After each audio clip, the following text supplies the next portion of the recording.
Bom dia.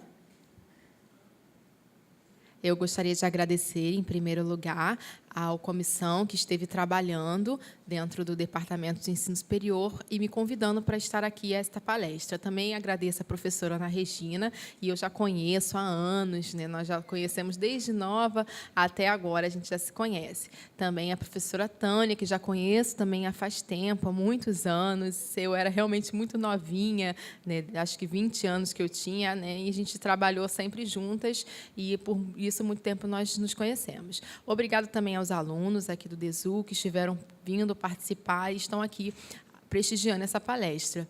E aí eu fiquei feliz com esse sinal que eu conheci aqui agora, que é o Setembro Azul. Eu entendi, né, em outros estados a gente não pode usar, né, o movimento é outro, porque não tem como a gente usar esse mesmo sinal para o nosso movimento surdo. Mas achei interessante. E agora eu gostaria de estar apresentando para vocês o tema da minha palestra, que são os professores surdos na educação superior.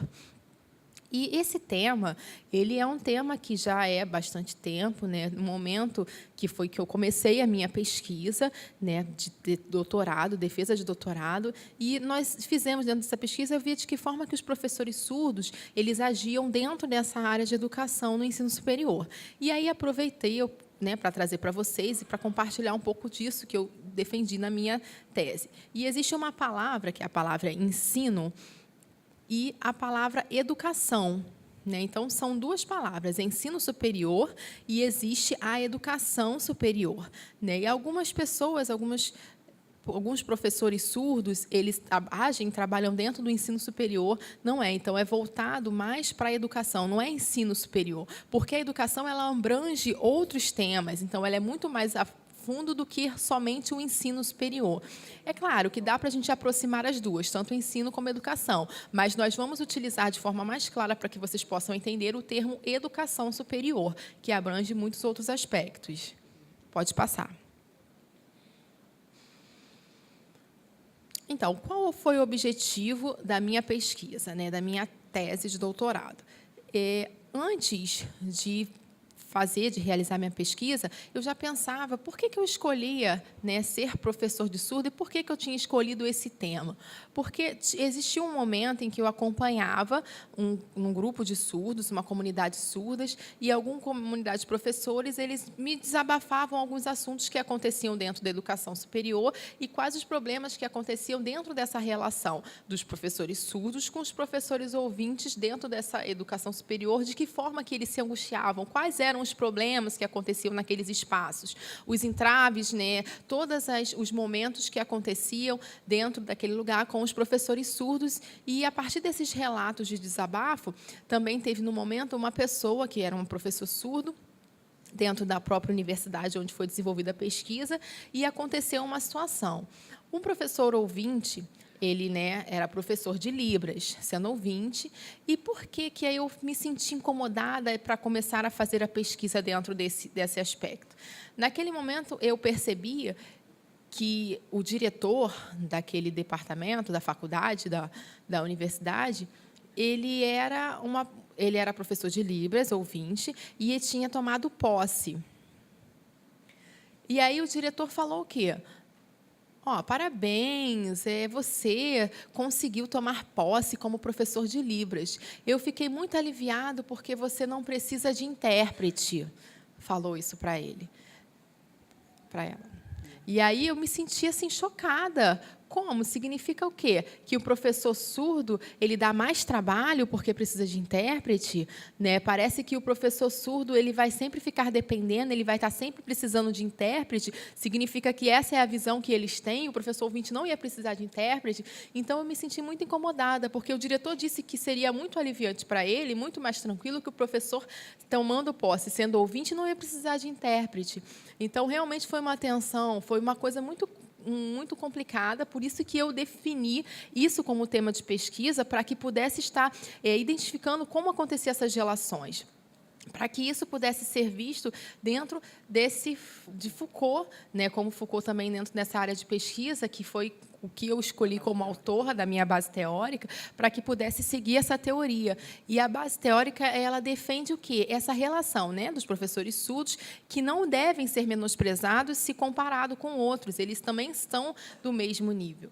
E alguns professores surdos, eles têm uma resistência, né, que, às vezes, por exemplo, algumas coisas que acontecem com os ouvintes, que eles discordam dentro do grupo de surdos, e os surdos eles têm uma resistência, eles têm que mostrar isso, porque nós somos surdos, nós somos professores, não deve ter essa resistência. A gente precisa ser visto também, reconhecidos igualmente como os professores ouvintes. Nós temos a mesma capacidade, nós podemos pesquisar, nós podemos estudar, nós podemos ser coordenadores, podemos ser diretores, temos as mesmas competências, se igualados aos ouvintes, né? Então, não tem que mudar, é uma base, a gente tem que mostrar isso de forma que a gente possa ter uma resiliência, a gente tem que mudar essa resistência para uma resiliência. Porque o que seria essa resiliência? Mostrar o que significa, né? Mostrar que a gente tem um lado positivo. Os professores surdos eles são capazes de trabalhar em diversas áreas da mesma forma que os ouvintes também. Então, por isso, isso me deu esse conhecimento para que eu pudesse estar desenvolvendo essa pesquisa dentro dessa área. Então, foram 5 professores de todo o Brasil e um professor, né, que a gente foi pegando de cada região para que a gente pudesse ter diferentes focos, diferentes pesquisas, diferentes olhares. E esses 5 professores, a maioria desses professores, eles me responderam, a gente manteve um contato, eu recolhi alguns dados que foram através de entrevistas e não foi fácil, realmente foi um trabalho árduo, porque eu recolhia todas as informações deles e eu ficava verificando para poder saber. Alguns, né, me deixaram muito tristes por conta de uma informação que não me alegrou, porque eu não ficava feliz por ter conseguido. Que legal, que bom, a educação no ensino superior. Tudo bem, o tema realmente é interessante, a gente conseguiu, mas, por outro lado, a gente tinha alguns assuntos que nos deixaram tristes. Mas era por quê? E, assim, são vários assuntos, a gente vai falar, mas são vários exemplos, e se a gente for elencar todos, a gente pode, mais para frente, depois, se a professora Ana Regina quiser compartilhar com vocês a minha tese, para que vocês possam se adentrar a esses temas, porque são muitos. Mas eu vou falar alguns poucos. Por exemplo, alguns professores, eles trabalhavam sozinhos. Eles trabalhavam sozinhos. Por exemplo, alguns também professores surdos que foram da minha entrevista, eles não tinham uma comunicação clara dentro dos seus espaços de trabalho. Alguns professores surdos também não tinham intérpretes dentro dessas universidades. Outros também, alguns professores surdos, eles... Se fosse comparar, por exemplo, alguns professores surdos e ouvintes, né, não tinha como ser comparado, mas também tinham professores surdos, professores que tinham essa relação, às vezes era difícil entre os próprios pares também. Existia isso, algum professor surdo, professor ouvinte já tinha uma relação difícil e também entre os próprios surdos também existia essa dificuldade. E por que infelizmente? Por que é triste alguns dados que a gente conseguiu coletar? Por exemplo, tinha um professor que falou, eu até peguei essa informação dele, eu achei muito importante e registrei, que tinha um professor que falou que dentro... o professor de Libras, dentro da universidade, ele era professor, mas ele sempre usava a oralização, mesmo sendo professor de Libras. E depois ele usava, né, o professor também surdo, ele era ótimo, ele era super fluente em língua de sinais, os dois eram fluentes em língua de sinais, em Libras, mas a maioria que estava dentro daquele espaço, né, onde eles estavam inseridos, dentro da universidade, eles os viam e achavam melhor qual? O que era oralizado, porque conseguia se comunicar melhor com os ouvintes. Então, eles davam mais atenção àquele professor, que, mesmo sendo professor de Libras, ele era oralizado. Mas os dois tinham experiências, eles eram professores muito bons, eles conheciam, mas o foco só era de contato com o oralizado, porque eles conseguiam se comunicar, enquanto o outro só usava a língua de sinais. Então, realmente, isso me deixou muito triste dentro desses dados que a gente conseguiu coletar. Um outro exemplo também do que aconteceu e me deixou muito triste é que tinha um professores surdos, né, 2 professores surdos, e uma pessoa que foi fazer um dos entrevistados, ele relatou né, que ele se sentia muito amargurado, ele se sentia muito triste sendo um professor surdo, e mostrava que um era melhor do que o outro, parecia que havia uma competição dentro daquele espaço, mesmo dos professores sendo surdos, não tinha uma motivação, não tinha uma relação, não tinha uma troca. Às vezes, eles se sentiam desprezados, eles se sentiam excluídos. Então, assim, existiam várias bases teóricas, e Foucault ele me ajudou para que eu pudesse estar tendo um argumento teórico focado nisso, do que a gente pôde observar dentro dessa pesquisa e dentro dessas coletas de dados. Então, esses dados me deixaram muito tristes, mas também existiam alguns pontos positivos dentro dos dados que foram coletados. Alguns professores surdos falaram que conseguiam redigir um documento para que pudesse ser utilizado apenas a língua de sinais. Também, dentro dessas universidades, existem grupos de pesquisas para que criasse um glossário para a criação de vocabulários, né, com os alunos bolsistas, para que pudessem aprender língua de sinais e que se comunicassem dentro daqueles espaços. Também, alguns professores surdos, eles também defendiam para que houvesse essa relação, né, junto com os ouvintes, para que eles fossem aliados do trabalho, que se desenvolvessem pesquisas em língua de sinais, né, visando aquele professor surdo como importante, não como ouvinte, mas incentivando o professor surdo naquele espaço. Então, existiam pontos negativos, como também existiam pontos positivos que se equilibravam. Então, por isso, eu resolvi desenvolver essa pesquisa dentro desse tema. Então, os professores surdos nesses espaços, né, em qualquer lugar, não, mas a maioria desses espaços na educação superior, onde nós vimos, é no ensino de letras libras, na educação especial e também na pedagogia bilíngue, como é o caso do DESU, e também outros polos que existem também, e os professores surdos dentro dessas áreas. Eu foquei nesses 3 ambientes, nesses 3 espaços, onde os professores estavam inseridos. Então, eu recolhi esses dados de pesquisas de quantos surdos, mestres e quantos doutores existiam, né? A Mirna, ela já havia também feito uma pesquisa e tinha colocado enumerado essa quantidade, né? Não os que estavam estudando, mas os que já haviam realmente se formado enquanto mestres ou doutores. E existem 21 doutores e 127 mestres com formação já em mestrado. Então, todos surdos, e esse número vem crescendo cada vez mais, e isso é muito interessante. Eu lembro, eu acho que o primeiro doutor surdo no Brasil, ele não era do Brasil, ele era da América do Sul, né? E quem é? Foi a Gladys. E hoje a Gladys, ela está quase se aposentando também. Ela está próxima de se aposentar. Em dezembro ela se aposenta. E ela foi a primeira surdo-doutora. Pode continuar? Ah, tá bom. Muito obrigada. Então, voltando a falar da Gladys, né, ela vai se aposentar agora no mês de dezembro. E eu acho que a Gladys ela se formou no ano de 1999, não foi? Que ela terminou o doutorado dela, 1999. Então, isso já tem muito tempo. E desse tempo para cá, vejam a quantidade de doutores que nós já temos formados hoje. São 21. E esse número tem se expandido de forma muito rápida. Em 2004, né, a gente conseguiu o ingresso de muitos, né, de vários grupos. Isso foram 3 doutores e 2 mestres. Nós temos a professora Ana Regina. Quem é? Nome. Professor Rodrigo Rosso, que é esse o sinal, e também Karen Strobel, na UFSC.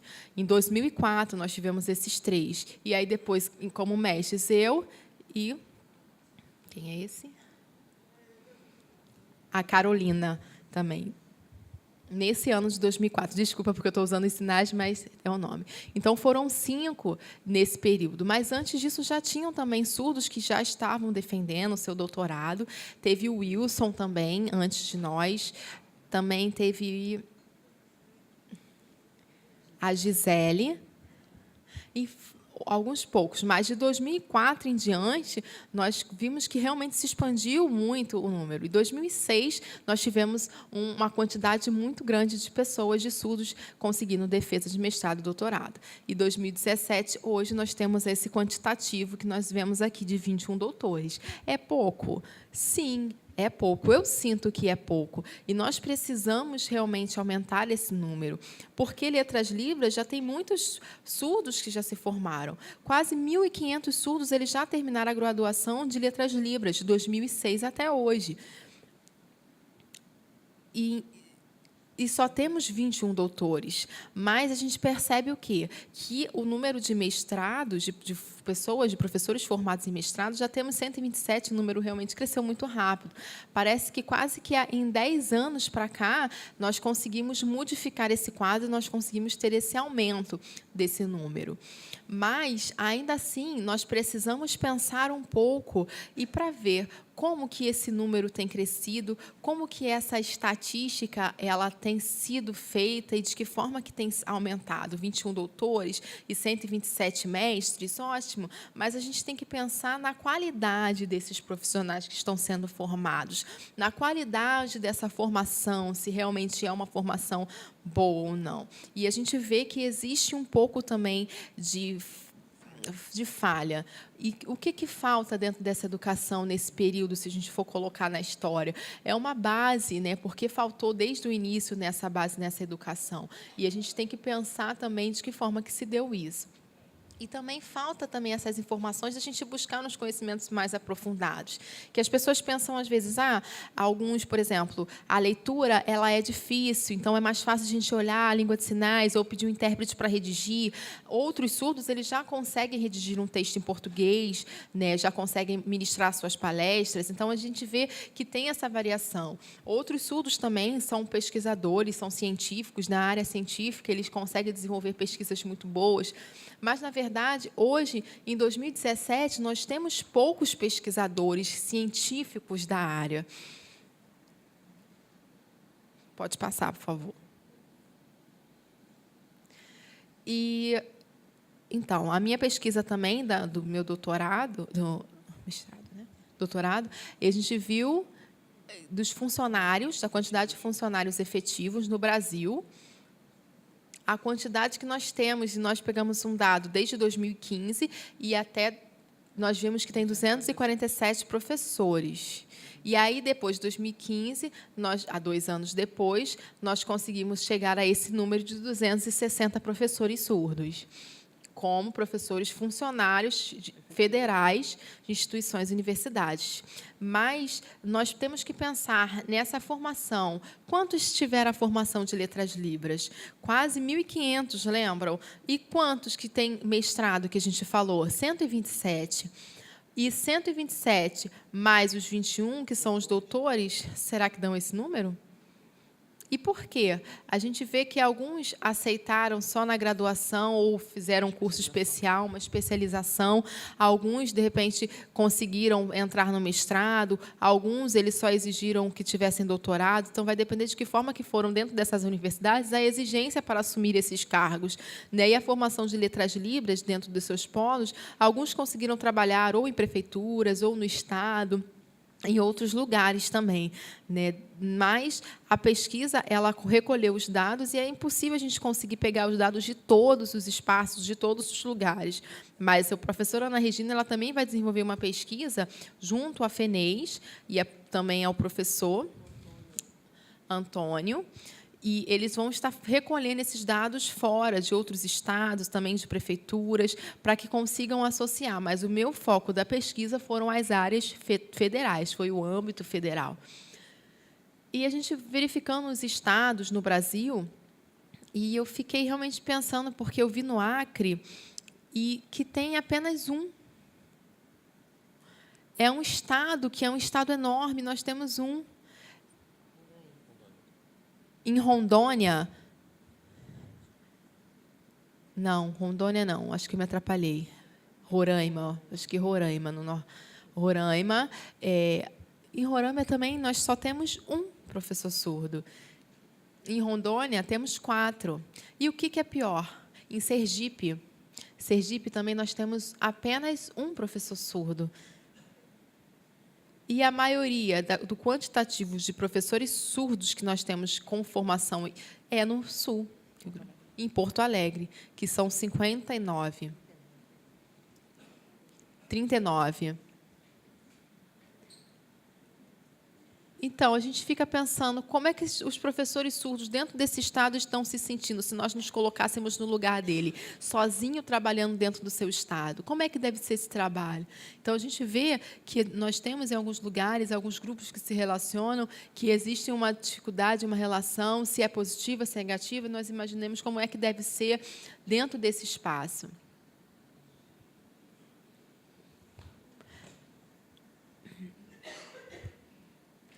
E como a gente tem visto que tem crescido esse número de professores surdos dentro das universidades, isso tem sido muito bom, nós vimos que tem 260 professores surdos, ótimo, mas o que tem acontecido com esses professores, né? O que eles têm absorvido, qual a política, o que eles têm se constituído enquanto políticos e qual a base para que se inicie essa luta, esse movimento, essa política. Por quê? Porque, por exemplo, na minha teoria, que eu sigo como base, que é de Foucault, fala que os professores surdos, eles têm que ter uma base, eles têm que ter uma resistência.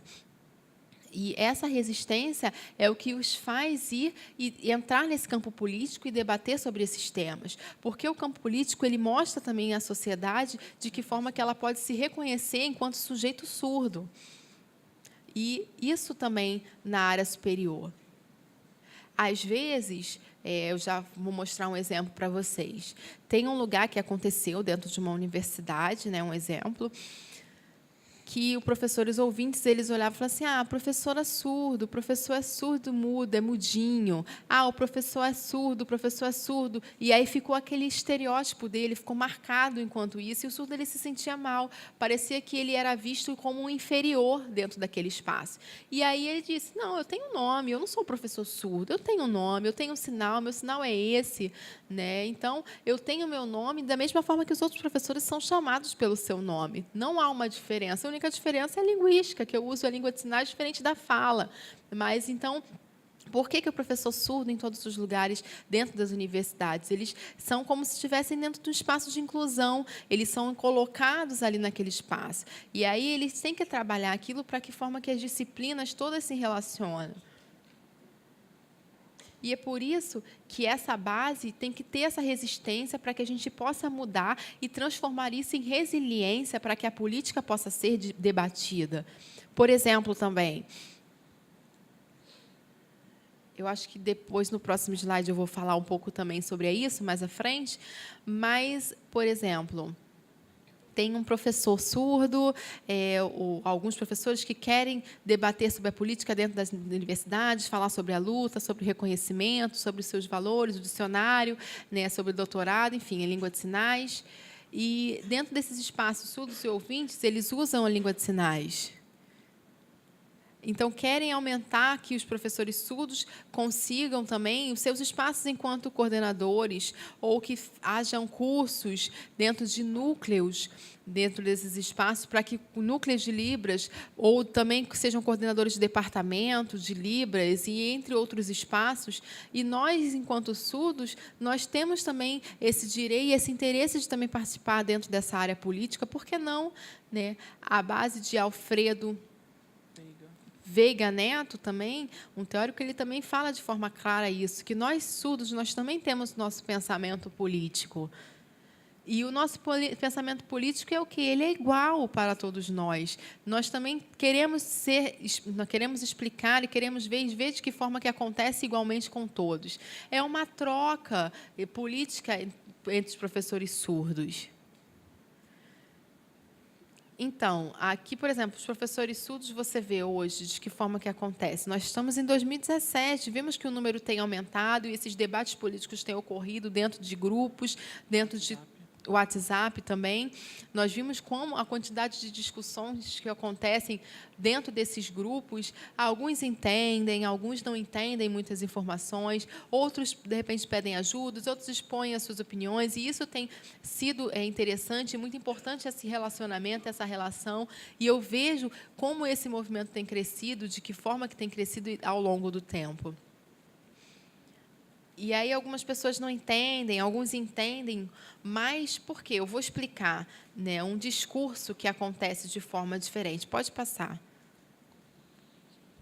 Como é que surge essa política dos professores surdos? É primeiro necessário ter o discurso, é um discurso que é a base que vai nos dar um apoio para que a gente possa ter uma construção, e essa construção também vai nos dar uma base para que nós consigamos uma ação. Então, é um passo de cada vez, né? Porque, pode passar, Ana Regina?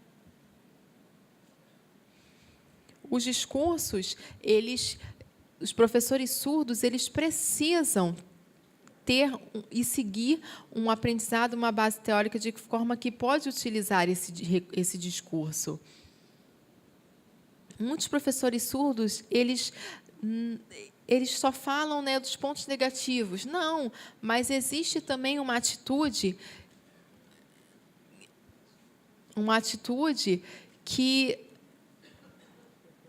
que possa levar a essa consciência, e a atitude também que possa levar uma consciência pesada a uma atitude leve. Então, essa atitude vai levar, que vai direcionar para esses dois caminhos. A atitude que vai levar uma consciência pesada seria o quê?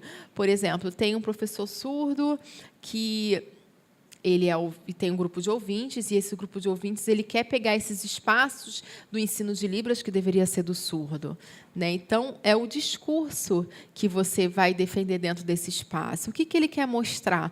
De que forma que ele quer ver? Que imagem esse professor surdo ele vai passar? O que esse professor surdo ele precisa?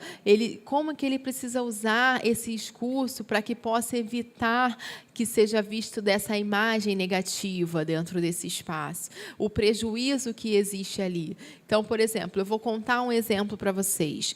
Um discurso de um professor que ele dizia que todos os ouvintes eles queriam pegar. Olha, o discurso dele, todos os ouvintes.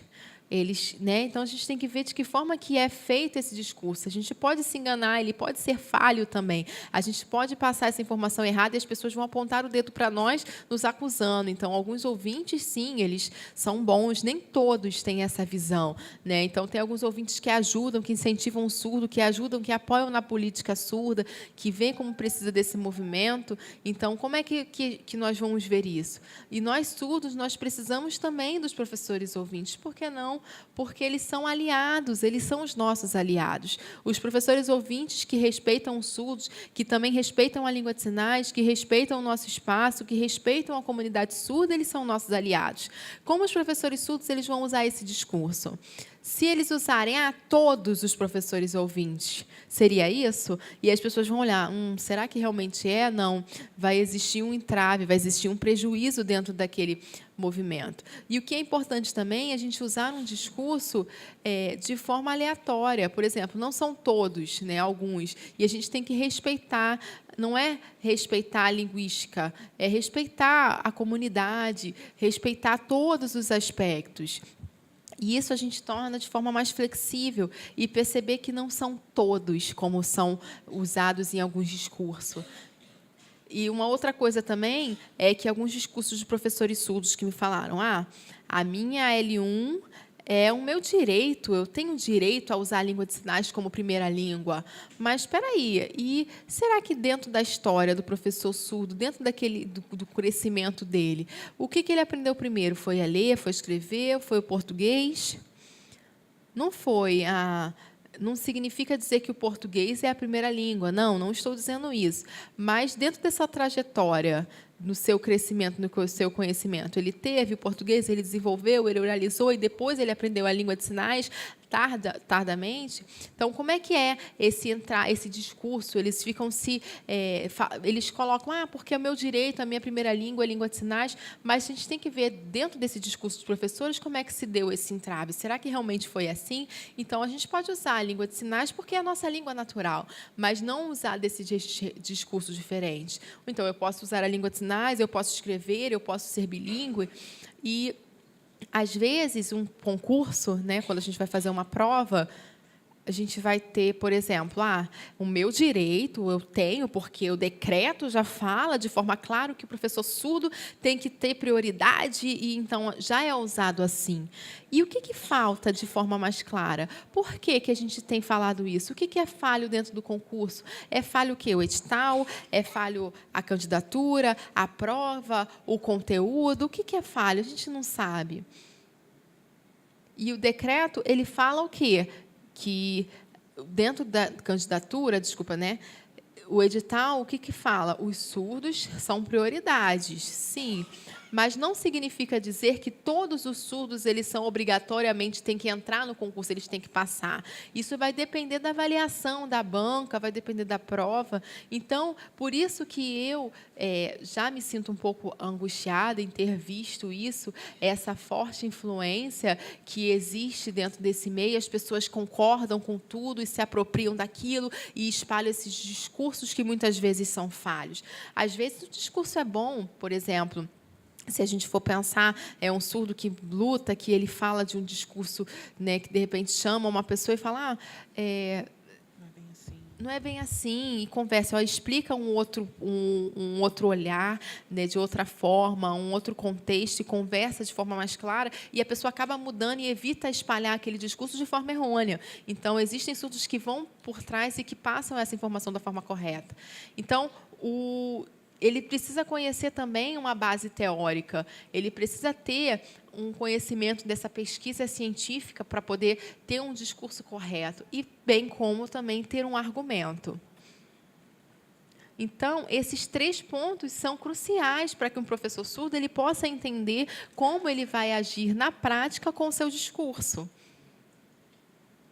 E, às vezes, a gente tem que tomar cuidado também dentro do seu discurso. A gente pode agir de forma grosseira e receber uma resposta grosseira de volta. Então, a gente tem que tomar esse cuidado e pensar, porque, às vezes, por exemplo, um exemplo de um tema, por exemplo, no Facebook, né?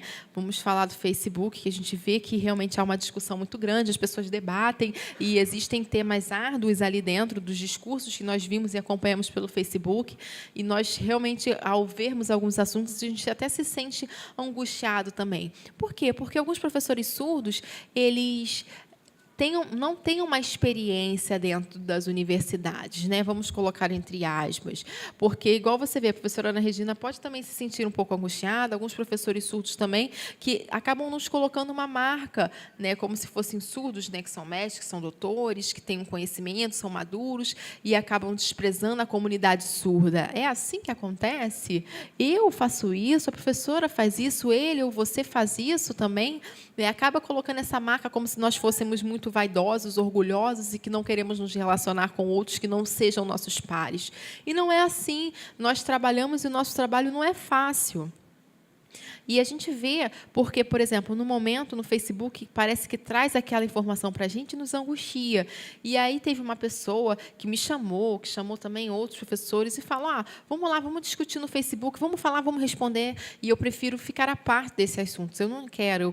Eu acho que a minha imagem eu tenho que preservar. Então, o que é importante? A gente ter um conhecimento desses 3 pontos que eu falei aqui, para que o nosso discurso possa ter uma base teórica, uma pesquisa científica em argumento. E aí, se você for ver essas discussões que tiverem dentro desses 3 aspectos, aí sim eu vou argumentar. Mas, quando é feito de qualquer forma, eu prefiro não participar dessas discussões, porque a gente pensa, né, de mudar a prática e a atitude do professor surdo, e não é assim.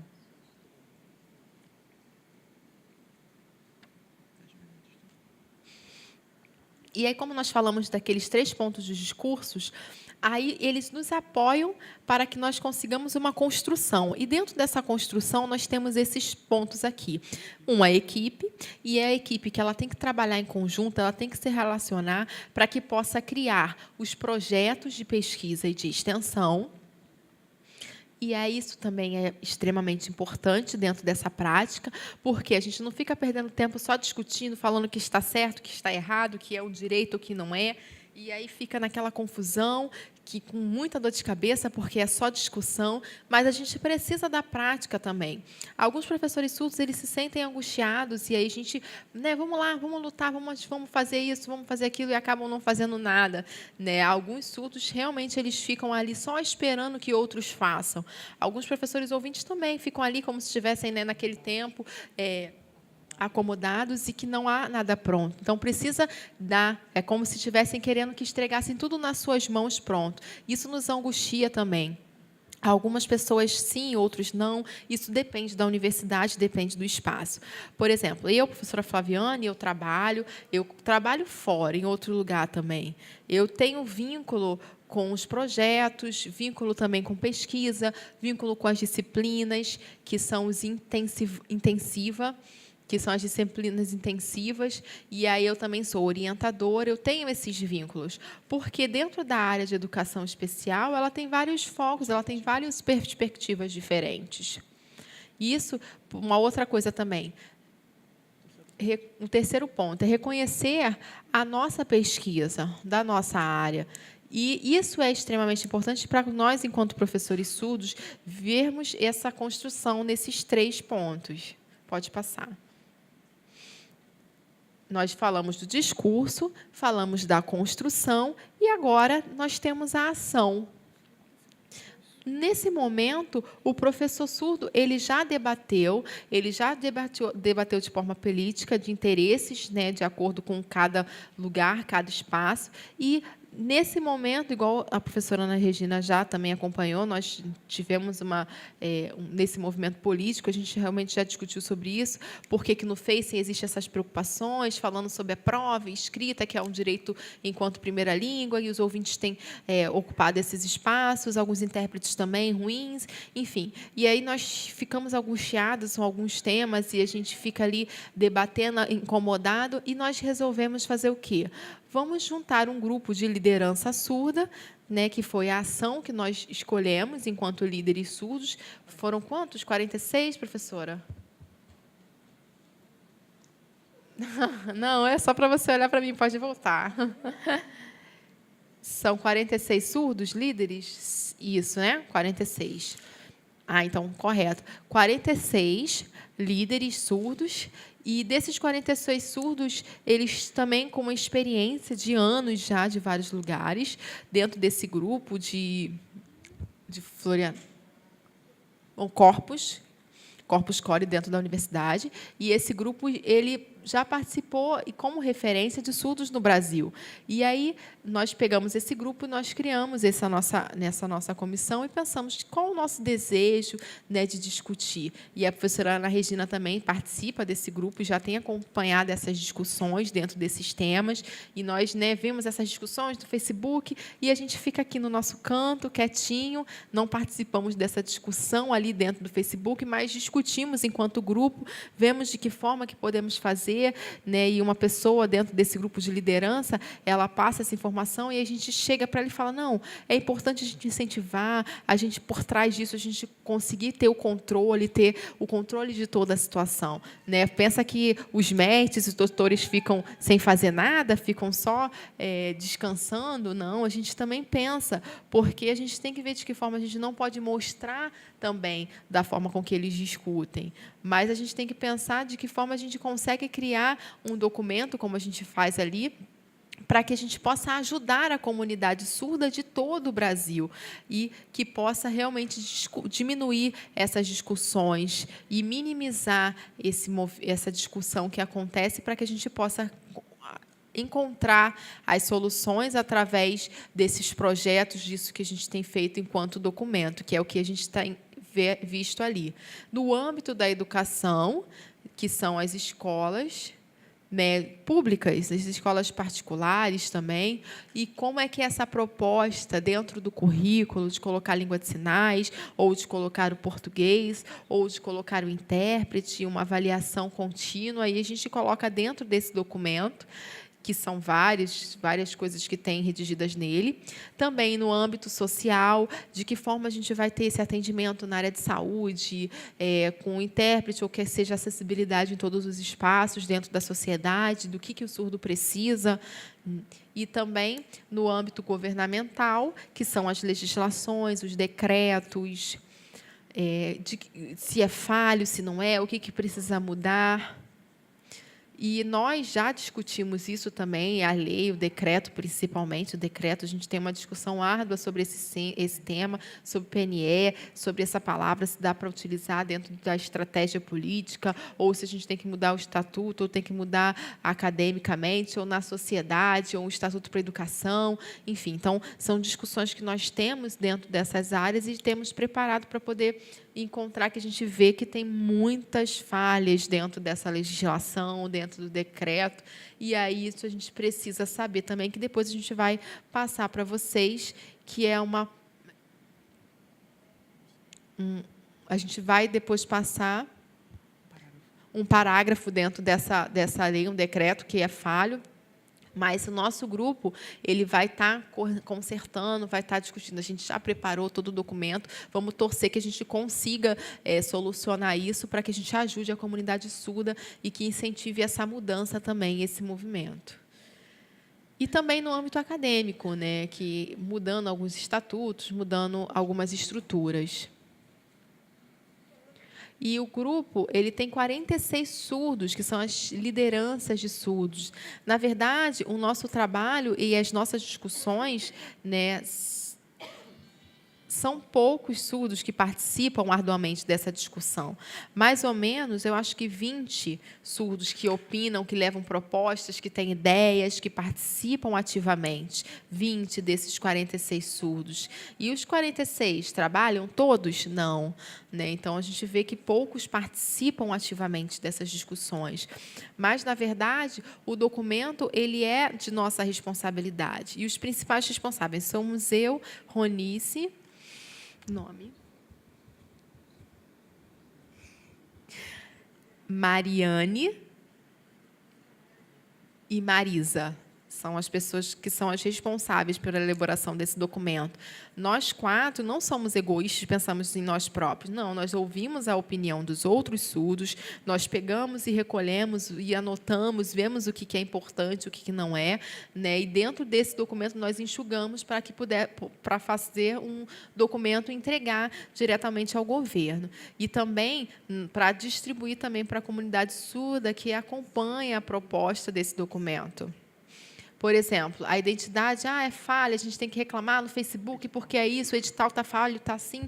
Não, não é essa a discussão. A gente tem que seguir o que tem no documento, o que está dizendo o documento, ele vai ser traduzido, as orientações. Depois que estiver em Libras, a gente vai passar para que todos possam estar divulgando também esse material. Então, vai ser bem melhor também que tenha todo esse processo. Pode passar. E agora o nosso grupo de lideranças, ele precisa entender como utilizar dessas estratégias. Então, as estratégias do espaço governamental, né? Isso é preciso também a gente negociar, a gente não pode deixar de qualquer forma, a gente pensa, é importante a inclusão, tudo bem, isso é importante, mas é importante também essa relação em língua de sinais que seja de qualidade dentro dos discursos. Também o espaço cultural, que eles estejam associados para que exista, sim, um espaço de negociação. Então, é uma estratégia. Então, a gente pensa, o surdo ele tem a língua de sinais como a língua principal de comunicação, ela deve ser difundida.